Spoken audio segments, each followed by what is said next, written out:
હું તો સૌથી સદભાગી સંતાનો એને ગણું છું કે જેને દાદા દાદીના ખોળા મળતા હોય. એ સંતાનો સૌથી સુખી સંતાનો. એ કઈ ગાડી વાપરે છે મારા મતે સુખી છે જ નહીં. એ કેવા કપડાં પહેરે છે, કઈ સ્કૂલમાં ભણે છે, કેટલી ફી વાળી સ્કૂલમાં ભણે છે. એ માધ્યમ છે ને પ્રફુલ્લ, મોટો ઉપાડો છે. પછી એની માં આખા બજારમાં પોરખ કરે કે અમારે તો 60,000 રૂપિયા ફી અને પાછા ડ્રેસના નોખા, પાછા કે ટૂરના નોખા. હવે આપણી પાસે હિસાબ કરાવે કે આપણે મૂકવા ગયા હતા તારા છોકરાને, તું આંકડા મને ગણાવે છે.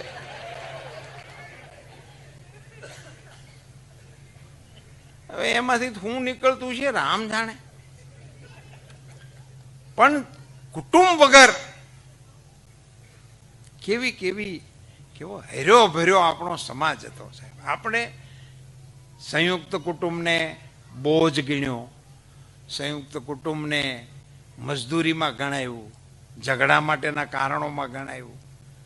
અને એવું જો હોત ને તો એના લોકગીત ન બન્યા હોત. લોકગીત જ્યારે બને ને ત્યારે એ જીવનની ઉત્તમ પરંપરાઓ સમાજમાં વણાય, વણાતા વણાતા ઝીલાય, ઝીલાણા પછી એ લોકબોલીમાં પરિણમે અને પછી એ લોક ઢાળમાં ઉતરે ને પછી લોકગીતની હરાયણે છે.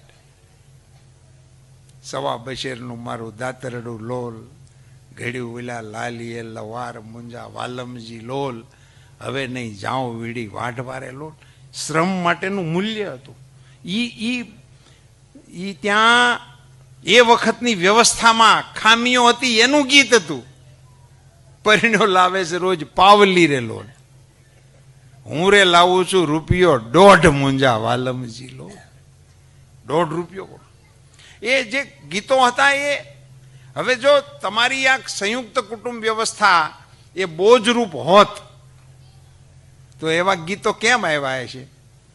સાંકડી શેરીમાં મારા સસરાજી મળ્યા મુને, લાજુ કાઢ્યાની ઘણી હામ રે ગોકુળમાં, હો મોરા શ્યામ મુજને હરિવાના.